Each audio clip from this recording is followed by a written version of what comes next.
Hello, എല്ലാവർക്കും എൻ്റെ പുതിയൊരു വീഡിയോയിലോട്ട് സ്വാഗതം. ഇന്ന് ഞാൻ ഭയങ്കര ഹാപ്പിയാണ്. കാരണം ഞാനിവിടെ B1 പാസ്സായി. വലിയ സംഭവമായിരിക്കില്ല, പക്ഷേ എനിക്കിത് ഭയങ്കര വലിയ സംഭവമാണ്. അപ്പോൾ ഞാനങ്ങനെ B1 പാസ്സായി. അപ്പോൾ ഞാനിവിടെ എക്സാം എഴുതിയതിൻ്റെ എക്സ്പീരിയൻസും കാര്യങ്ങളൊക്കെ ഇവിടുത്തെ എങ്ങനെയാണ് പഠിക്കണേ അങ്ങനത്തെ കാര്യങ്ങളൊക്കെ ഞാൻ വീഡിയോയിൽ ഷെയർ ചെയ്യാമെന്ന് വിചാരിച്ചു. അപ്പോൾ ഞങ്ങൾ വീടിൻ്റെ അടുത്തുള്ളൊരു പാർക്കിലേക്ക് വന്നിരിക്കുകയാണ്. നല്ല സ്ഥലമായി ഇവിടെ ഇരുന്ന് വീഡിയോ എടുക്കാമെന്നാണ് വിചാരിച്ചിരിക്കുന്നത്. അപ്പോൾ നമുക്ക് ആദ്യം തന്നെ ഒരു നല്ല സ്ഥലം കണ്ടുപിടിക്കാം.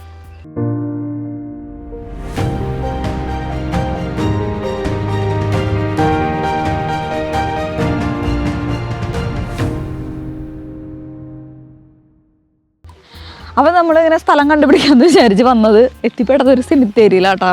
അപ്പോൾ ഇതൊരു വലിയ സെമിത്തേരിയ. അപ്പോൾ ഇതിൻ്റെ ഇടയിൽ കുളവും പരിപാടികളൊക്കെ ഉണ്ട്, കണ്ടോ, അങ്ങനെയൊക്കെ ഉണ്ട്. പക്ഷേ ഇതിൻ്റെ ചുറ്റും ഓരോ സെക്ഷനായിട്ട് സെമിത്തേരികളാണ്. ഇതിൻ്റെ ഇപ്പുറത്ത് സെമിത്തേരിയ. നമുക്ക് നോക്കാം. നമുക്ക് ആദ്യം ഒരു സ്ഥലം കണ്ടുപിടിച്ചിരുന്ന് വർത്താനമൊക്കെ പറഞ്ഞു കഴിഞ്ഞിട്ട് നമുക്ക് പോയി കാണാം, എങ്ങനെയുണ്ടെന്ന് കാണാം. ഞങ്ങളിവിടെ വീടിൻ്റെ അടുത്താണെങ്കിലും ഞങ്ങൾ വിചാരിച്ചില്ല, നടന്ന ഉള്ളിൽ കയറിയപ്പോഴാണ് മനസ്സിലായത് സെമിത്തേരിയ എന്നുള്ളത് മനസ്സിലായത്.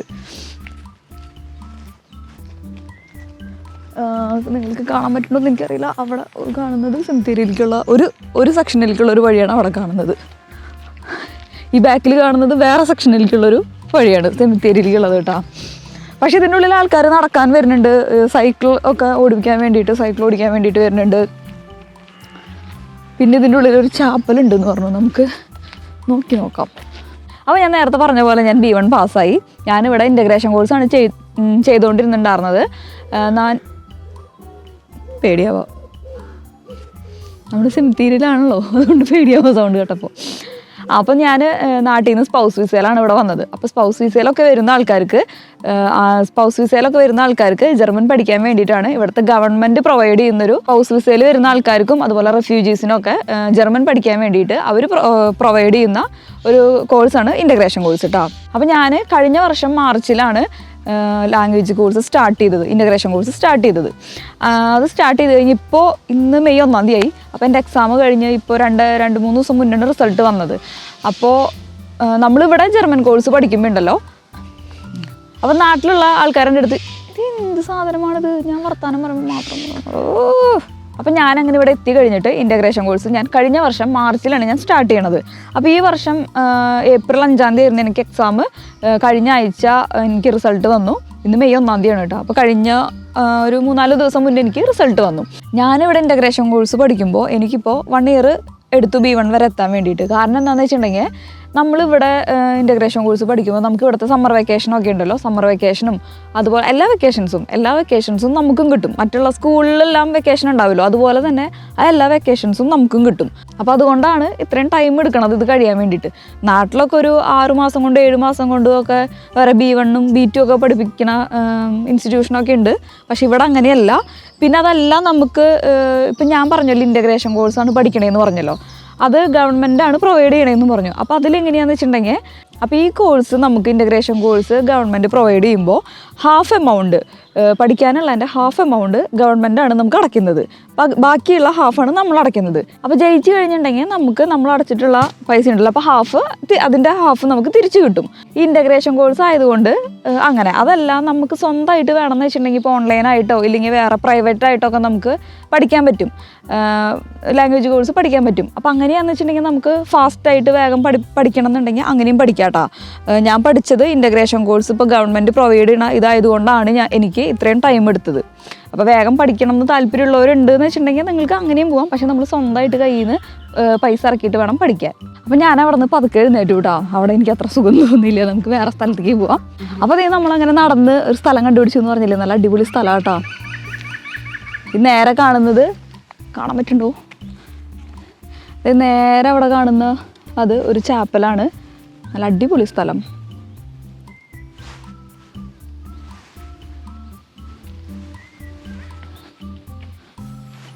അപ്പോൾ നമ്മൾക്കിത് ഇൻ്റഗ്രേഷൻ കോഴ്സ് ഇവിടെ വന്നിട്ട് ചെയ്യണമെന്നുള്ളത് നിർബന്ധമാണോ എന്നുള്ളത് കുറച്ച് പേര് എൻ്റെ അടുത്ത് ചോദിച്ചായിരുന്നു. നിർബന്ധമൊന്നുമില്ല നമുക്ക്. പക്ഷേ ഇവിടെ ഒരു സ്ഥലത്ത് ജീവിക്കുമ്പോൾ ഇവിടുത്തെ ഭാഷ അറിഞ്ഞിരിക്കുന്നത് നല്ലതാണല്ലോ. മാത്രമല്ല, നമുക്കിപ്പോൾ പെട്ടെന്നൊരു ജോലിക്ക് പോകണം, ഇല്ല പിള്ളേരൊക്കെ ഉള്ളവരാന്ന് വെച്ചിട്ടുണ്ടെങ്കിൽ നമുക്ക് സ്കൂളിൽ നിന്നൊക്കെ എപ്പോഴും ഇങ്ങനെ മീറ്റിംഗ് ഒക്കെ ഉണ്ടായിരിക്കും, പാരൻസ് മീറ്റിംഗ് ഒക്കെ ഉണ്ടായിരിക്കില്ല. അപ്പോൾ അവരുടെ അടുത്തൊക്കെ പോയിട്ട് സംസാരിക്കണം, മെയിനായിട്ട് നമുക്ക് ഒരു സ്ഥലത്ത് ഇരിക്കുമ്പോൾ നമുക്ക് അവിടുത്തെ ഭാഷ അറിയണമല്ലോ, അതുകൊണ്ട് നമ്മൾ പഠിച്ചിരിക്കണത് നല്ലതായിരിക്കും.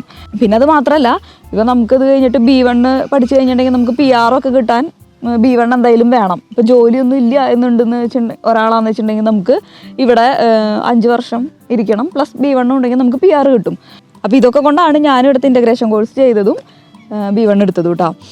പിന്നെ കുറച്ച് പേര് എൻ്റെ അടുത്ത് ചോദിച്ചായിരുന്നു, നാട്ടിൽ ജർമ്മൻ പഠിക്കുന്നതും ഇവിടെ പഠിക്കുന്നതും തമ്മിലുള്ള വ്യത്യാസം എന്താണെന്ന് ചോദിച്ചിട്ടുണ്ടായിരുന്നു. പക്ഷേ ഞാൻ നാട്ടിൽ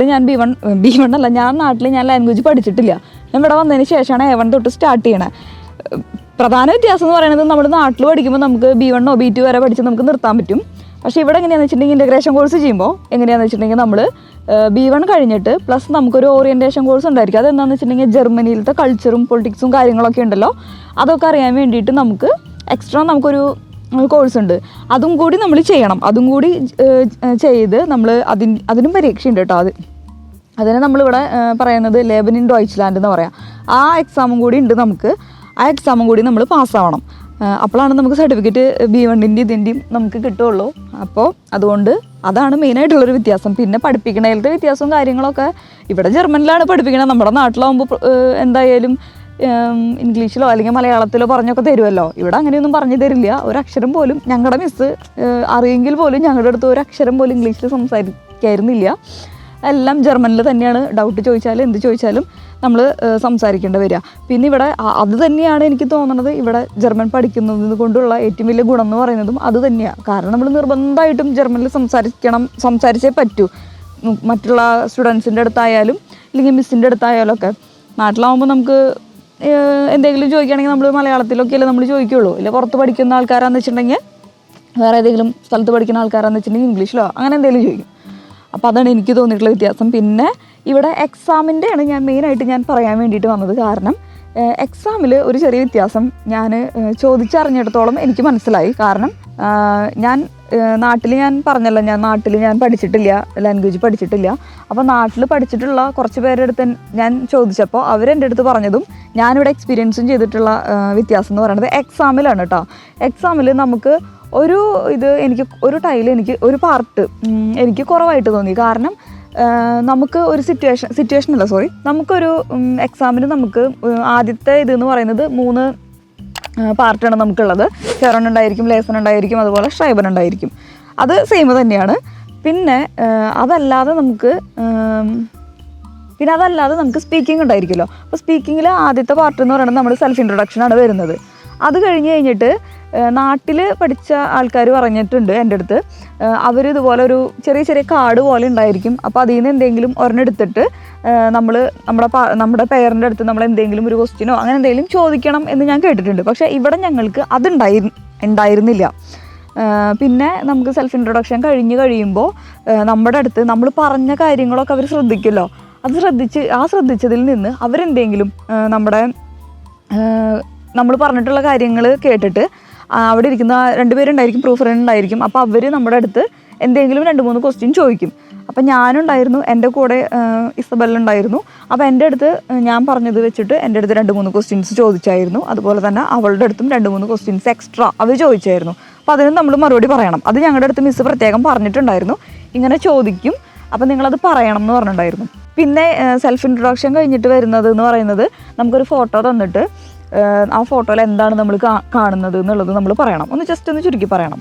അതുപോലെ തന്നെ ആ ഫോട്ടോയിൽ നമ്മുടെ എക്സ്പീരിയൻസ് നമ്മൾ പറയണം. നമ്മുടെ രാജ്യത്തെ വെച്ച് കമ്പയർ ചെയ്തിട്ടും പറയണം, നമ്മളത് പറയണം. അപ്പോൾ അത് എനിക്ക് കിട്ടിയൊരു ഫോട്ടോ എന്ന് പറയുന്നത് ഒരു ഡോക്ടറും പേഷ്യൻറ്റിൻ്റെയും ഒരു ഫോട്ടോയാണ് എനിക്ക് കിട്ടിയത്. അപ്പോൾ അതിൽ നമ്മൾ എന്താണ് കാണുന്നത്, ആരെയൊക്കെ കാണുന്നു, അങ്ങനെയുള്ള കാര്യങ്ങളൊക്കെ പറയാം. അതുപോലെ തന്നെ ഇപ്പോൾ നമ്മളിപ്പോൾ ഡോക്ടറുടെ അടുത്ത് പോയിട്ട് അങ്ങനെയുള്ള നമ്മുടെ എക്സ്പീരിയൻസ് പറയാം. അത് നമ്മുടെ രാജ്യത്തെ കാര്യം വെച്ചിട്ട്, നമ്മുടെ നാട്ടിലെ കാര്യം വെച്ചിട്ട് നമ്മൾ കണക്ട് ചെയ്തിട്ടൊന്ന് പറയാം. പിന്നെ അതുപോലെ തന്നെ അതിലും അവർ ചിലപ്പോൾ ക്വസ്റ്റ്യൻ ചോദിക്കാനുള്ള ചാൻസ് ഉണ്ടെന്ന് പറഞ്ഞിട്ടുണ്ടായിരുന്നു. ഞങ്ങളുടെ അടുത്ത് ക്വസ്റ്റ്യൻ ചോദിച്ചു, അതുപോലെ തന്നെ അവളുടെ അടുത്തും ക്വസ്റ്റ്യൻ ചോദിച്ചായിരുന്നു. പിന്നെ അത് കഴിഞ്ഞിട്ട് വരുന്നത് നമ്മൾ 2 പേരും ഒരുമിച്ച്, നമ്മുടെ പേരും നമ്മൾ 2 പേരും ഒരുമിച്ച് ഒരു ഡയലോഗ് പ്ലാൻ ചെയ്യുക എന്നുള്ളതാണ്. അപ്പം നമുക്ക് ഇവിടെ ഡയലോഗ് പ്ലാൻ ചെയ്യാന്ന് പറയുമ്പോൾ നമുക്ക് 2 പേർക്ക് ഇരുന്നിട്ട് സംസാരിച്ചിട്ട് പ്ലാനൊക്കെ ചെയ്തിട്ട് അങ്ങനെയൊന്നും പറ്റില്ല.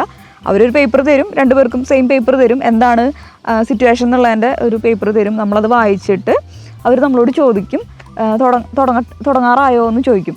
അപ്പോൾ നമ്മൾ അപ്പോൾ തന്നെ പെട്ടെന്ന് അവിടെ വെച്ചിട്ട് നമ്മൾ രണ്ടുപേരും കൂടിയിട്ട് പ്ലാൻ ചെയ്യുക. അപ്പോൾ ഇങ്ങനെയൊക്കെയാണ് ഇവിടുത്തേത്.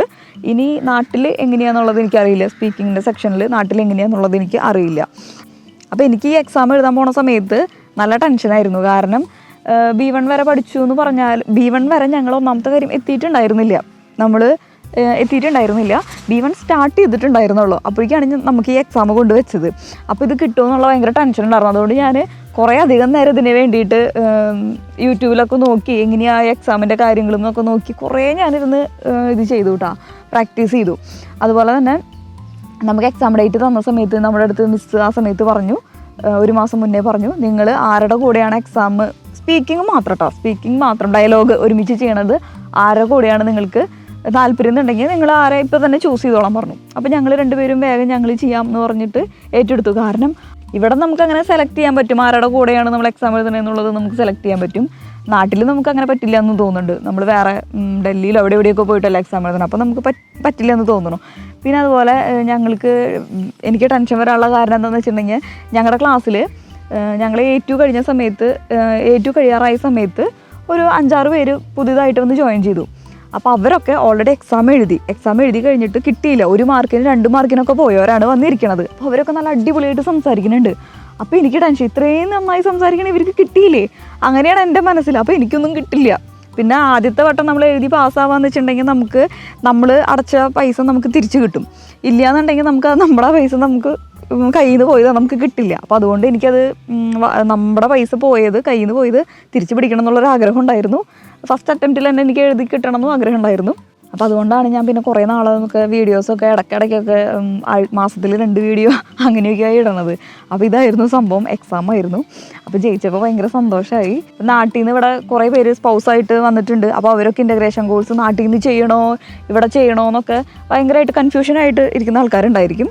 നിങ്ങൾക്ക് ഇപ്പോൾ വരുമ്പോൾ A1 ഒന്നും വേണ്ടാന്നുണ്ടെങ്കിൽ ധൈര്യമായിട്ട് കയറി പോന്നോ, ഇവിടെ വന്നിട്ട് ചെയ്യായിരിക്കും നല്ലത്. കാരണം ഫ്രീ ആയിട്ടാണല്ലോ ഇവിടെ, നമുക്ക് ഫ്രീ ആയിട്ടല്ല, നമ്മൾ പൈസ കൊടുക്കണം, പകുതി പൈസയിൽ നമ്മൾ കൊടുക്കണം. അപ്പോൾ ഇങ്ങനെ ഒരു അവസരം ഇവിടെ ഉള്ളപ്പോൾ ഇവിടെ ചെയ്യായിരിക്കും നല്ലത്. പിന്നെ ഇവിടുത്തെ നമുക്ക് പെട്ടെന്ന് ജർമ്മനിൽ തന്നെ ക്ലാസ് എടുക്കുന്നു, ജർമ്മനിൽ തന്നെ എല്ലാം ചെയ്യുന്നത് കൊണ്ട് നമുക്ക് പെട്ടെന്ന് പഠിച്ചെടുക്കാനും പറ്റുന്നതാണ് എൻ്റെ വിശ്വാസം. ഇപ്പം ഞാൻ പുറത്തൊക്കെ പോകുമ്പോൾ ഓരോ ഷോപ്പിലൊക്കെ പോകുമ്പോൾ സംസാരിക്കുമ്പോൾ എനിക്ക് മനസ്സിലാവണമൊക്കെ ഉണ്ട്, തിരിച്ചു പറയാൻ പറ്റുന്നുണ്ട്, കുഴപ്പമൊന്നുമില്ല. ഇപ്പോൾ ഡോക്ടറെ അടുത്തേക്ക് പോയാലും ഞാൻ കഴിഞ്ഞ ആഴ്ച ഡോക്ടറെ അടുത്ത് പോയപ്പോൾ ആളെല്ലാം ജർമ്മനിലാണ് സംസാരിച്ചത്. ഒരു വയസ്സായ ഡോക്ടറായിരുന്നു. അപ്പോൾ ആൾ പറഞ്ഞത് മുഴുവനൊന്നും മനസ്സിലായില്ല, പക്ഷേ എനിക്കൊരു 60% മനസ്സിലായി, നമുക്ക് തിരിച്ചു പറയാൻ പറ്റുന്നുണ്ട്. അപ്പോൾ അതൊക്കെ ആയപ്പോൾ എനിക്ക് ഭയങ്കര സന്തോഷമായി. അപ്പോൾ നിങ്ങൾ ആരും ടെൻഷൻ അടിച്ചിരിക്കേണ്ട, ഇവിടെ വന്ന് പഠിക്കണോ അല്ല നാട്ടിലിരുന്ന് പഠിക്കണോ എന്നുള്ള ടെൻഷൻ അടിച്ചിരിക്കേണ്ട ആവശ്യമില്ല. ധൈര്യമായിട്ട് ഇവിടെ വന്ന് പഠിച്ചോ, നല്ല അടിപൊളിയായിട്ട് നിങ്ങൾക്ക് പഠിച്ചെടുക്കാൻ പറ്റും. അപ്പോൾ ഞാൻ വരെ പഠിച്ചെടുത്തു. അപ്പോൾ നിങ്ങൾക്ക് എന്തായാലും പഠിക്കാൻ പറ്റും. പിന്നെ ഈ ഇൻ്റഗ്രേഷൻ കോഴ്സ് നമുക്ക് ഏത് ടൈമിൽ വേണമെങ്കിൽ നമുക്ക് പഠിക്കാം. പാർട്ട് ടൈം ആയിട്ട് ചെയ്യാൻ താല്പര്യം ഉണ്ടെന്ന് വെച്ചിട്ടുണ്ടെങ്കിൽ അങ്ങനെ പഠിക്കാം. അതല്ല ഇപ്പോൾ നമുക്ക് കാലത്ത് പഠിക്കണം എന്നുണ്ടെങ്കിൽ അങ്ങനെ, ഉച്ചയ്ക്കാണെങ്കിൽ അങ്ങനെ, അല്ല ഈവനിങ് ബാച്ച് ഉണ്ട് അതിനാണെങ്കിൽ അങ്ങനെ. ഞാൻ ഉച്ചയ്ക്കുള്ള ബാച്ചിലാണ് പോയിട്ടുണ്ടായിരുന്നത്. ആഴ്ചയിൽ 4 ദിവസമായിരുന്നു എനിക്ക് ക്ലാസ്. പിന്നെ ഞാൻ പറഞ്ഞ പോലെ എല്ലാ ഹോളിഡേയ്സൊക്കെ നമുക്കും കിട്ടും. കുട്ടികളുണ്ടെങ്കിൽ നമുക്ക് പേടിക്കൊന്നും വേണ്ട. കുട്ടികളാണ് ഇപ്പോൾ കിൻഡർ ഗാർഡനിൽ പോണ കുട്ടികളാണെന്ന് വെച്ചിട്ടുണ്ടെങ്കിൽ ഇപ്പോൾ അവർ കാലത്ത് പോവുകയാണെങ്കിൽ അതിൻ്റെ ഒപ്പം തന്നെ നമുക്ക് പോവാം. ഒരു 4-4.5 മണിക്കൂറായിരിക്കും നമുക്ക് ഡെയിലി ക്ലാസ് ഉള്ളത്. അപ്പോൾ അതിനനുസരിച്ച് നമുക്ക് നമ്മുടെ ടൈമൊക്കെ അഡ്ജസ്റ്റ് ചെയ്യാൻ പറ്റും. അതൊന്നും നിങ്ങൾ ആലോചിച്ച് ടെൻഷൻ അടിക്കേണ്ട കാര്യമില്ല. പിന്നെ ഈ പറഞ്ഞ പോലെ ഹോളിഡേയ്സും കാര്യങ്ങളെല്ലാം നമുക്കും ഉണ്ടായിരിക്കും. അതുകൊണ്ട് അതും പ്രശ്നമില്ല. അതുകൊണ്ട് കുറച്ച് ടൈം എടുക്കുന്നു മാത്രം. ഇപ്പം ഞാൻ പറഞ്ഞല്ലോ, B1 വരെ ഞാൻ പഠിക്കാനെടുത്ത ടൈം എന്ന് പറയണത് 1 വർഷം 1 മാസമാണ് ഞാൻ എടുത്തത്. ഞാൻ ആദ്യം ഇവിടെ വന്ന സമയത്ത് എനിക്ക് ഒരു വാക്ക് പോലും എനിക്ക് അറിയണ്ടായിരുന്നില്ല. ഞാനിത് ക്ലാസ്സിൽ ചേരാൻ പോയ സമയത്ത് എനിക്ക് പേടിയായിരുന്നു. എനിക്ക് ഉറപ്പുണ്ടായിരുന്നു ഞാനിതൊന്നും പഠിച്ചൊന്നും എടുക്കില്ല, എനിക്കൊന്നും ഇത് മനസ്സിലേ ആവണില്ല, വായിക്കണതേ ഫുൾ തെറ്റാ. നമ്മൾ വായിക്കണതെല്ലാം കംപ്ലീറ്റ്, നമ്മൾ ഇംഗ്ലീഷ് അനുസരിച്ചാണല്ലോ നമ്മൾ വായിക്കണതും കംപ്ലീറ്റ് തെറ്റാ, ഒന്നും മനസ്സിലാവണമില്ല. അങ്ങനെ ഞാൻ ആദ്യത്തെ ക്ലാസ്സിൽ പോയിരുന്നു. അത് കഴിഞ്ഞ് ഒരാഴ്ചയൊക്കെ ഞാൻ ഏതാണ്ട് 1-2 ആഴ്ചയൊക്കെ ഞങ്ങൾ ഏതാണ്ട് ഈ ആംഗ്യ ഭാഷ നമ്മളിങ്ങനെ കാണിക്കില്ലേ, മിസ് കാണിക്കുന്നതിനനുസരിച്ച്, ആക്ഷൻ കാണിക്കുന്നതിനനുസരിച്ചാണ് ഞങ്ങൾ കാര്യങ്ങൾ ചെയ്തായിരുന്നത്. അല്ലാണ്ട് പറയണത് കേട്ടിട്ടൊന്നുമല്ല. മീൻസ് ബുക്കൊക്കെ എടുത്തിട്ട് ബുക്ക് എടുക്കുക അങ്ങനെയൊക്കെ കാണിക്കുമ്പോൾ ആക്ഷൻ കണ്ടിട്ടാണ് നമ്മൾ മനസ്സിലാക്കേണ്ടായിരുന്നത്. പക്ഷേ എനിക്ക് തോന്നിയത് ഞാനിതൊന്നും പഠിച്ചെടുക്കില്ല, എനിക്കിതൊന്നും മനസ്സിലാവില്ല എന്നായിരുന്നു. സ്റ്റാർട്ട് ചെയ്ത് കഴിഞ്ഞ് ഒരു 2 മാസം കഴിഞ്ഞപ്പോൾ എനിക്ക് മനസ്സിലായി നമ്മളെ കൊണ്ട് പഠിച്ചാൽ പറ്റും, പഠിക്കണം കേട്ടോ. വെറുതെ നമ്മൾ അത് കഴിഞ്ഞ് ക്ലാസ് കഴിഞ്ഞ് വന്ന് വീട്ടിൽ വെറുതെ ഇരുന്നാൽ പറ്റില്ല. ഒരു അരമണിക്കൂറെങ്കിലും നമ്മളതിന് വേണ്ടി ഒരു മണിക്കൂറെങ്കിലും നമ്മളതിന് വേണ്ടി ടൈം സ്പെൻഡ് ചെയ്യാന്നുണ്ടെങ്കിൽ, ഡെയിലി സ്പെൻഡ് ചെയ്യാന്നുണ്ടെങ്കിൽ നമുക്ക് പഠിക്കാൻ പറ്റും എന്നുള്ളത് മനസ്സിലായി. അങ്ങനെ ഞാൻ ശരി കാര്യമായിട്ട് പഠിക്കാമെന്ന് തീരുമാനിച്ചു, ഭാഷ പഠിക്കാമെന്ന് തീരുമാനിച്ച് ഇരുന്ന് മെനക്കിട്ടു, അതിനുവേണ്ടി കുറച്ച് മെനക്കിട്ടു. അപ്പോൾ എനിക്ക് മനസ്സിലായി ഇത് പഠിക്കാൻ പറ്റാത്ത സംഭവം ഒന്നല്ല എന്നുള്ളത് മനസ്സിലായി.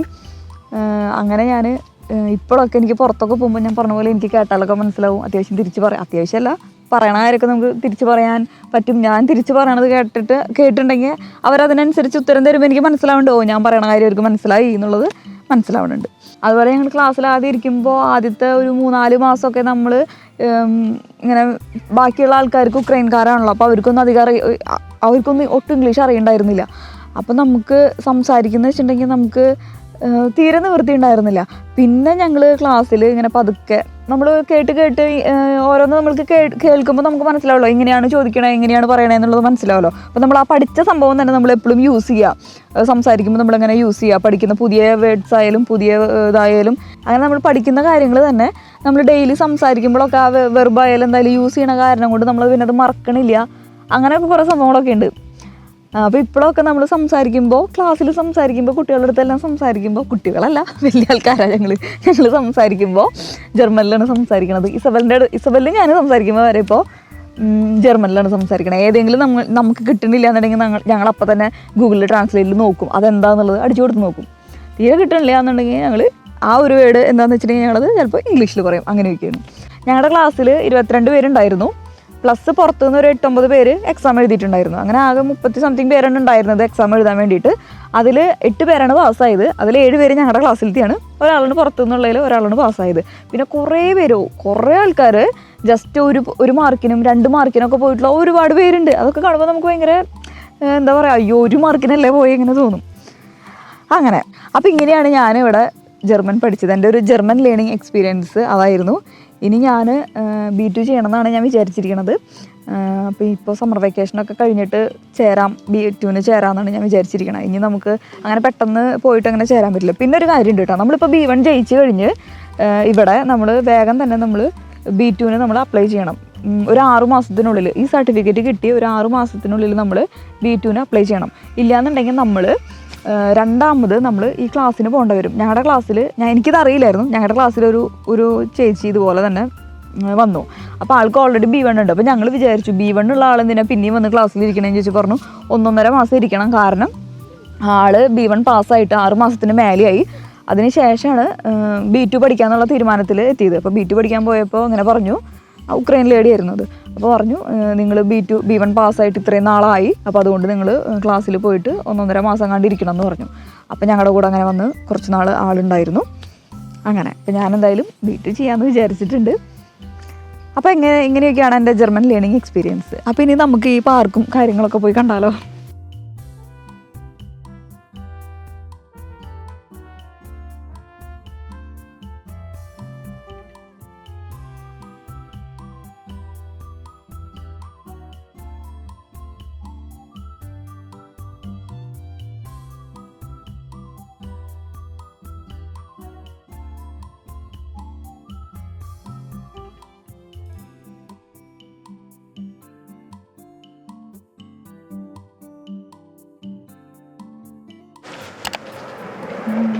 നല്ല അടിപൊളി സ്ഥലം. സെമിത്തേരി ഒന്ന് കണ്ടാ പറയില്ല.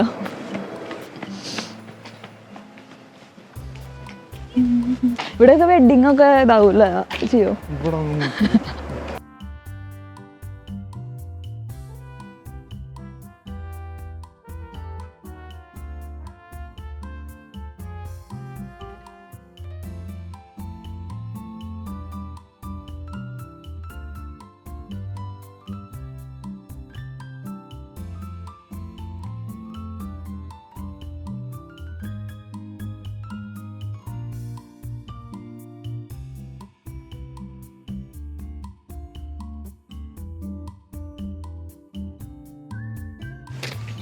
അപ്പോൾ അതേ ഇതാണ് നമ്മൾ പറഞ്ഞില്ലേ, ഇത് സെമിത്തേരിയാന്ന് പറഞ്ഞില്ലേ.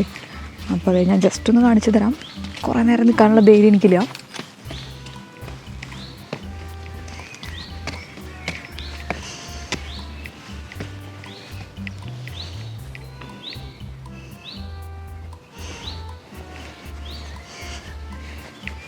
വലിയ സെമിത്തേരിയാ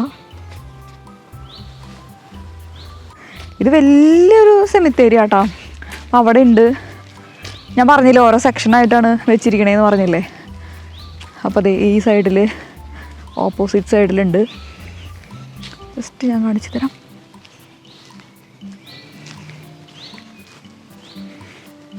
അപ്പോൾ ഡാ അവിടെ തന്നെ നിനക്ക് പോവല്ലേ എന്നെ സെമിത്തേരിയിൽ വിട്ടിട്ടേ അവ രക്ഷപ്പെടാൻ നോക്കുക.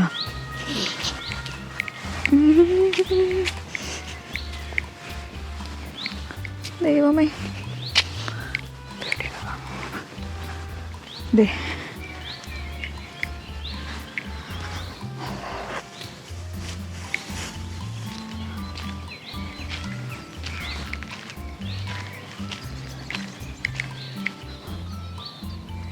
അപ്പോൾ ഇതൊക്കെയായിരുന്നു നമ്മുടെ ഇന്നത്തെ വീഡിയോ. എല്ലാവർക്കും ഇഷ്ടപ്പെട്ടു എന്ന് വിചാരിക്കുന്നു. അപ്പോൾ ഇഷ്ടപ്പെട്ടെങ്കിൽ എല്ലാവരും ലൈക്ക് ചെയ്യുക, ഷെയർ ചെയ്യുക, സബ്സ്ക്രൈബ് ചെയ്യുക. പുതിയൊരു വീഡിയോയിൽ കാണാം. ബൈ.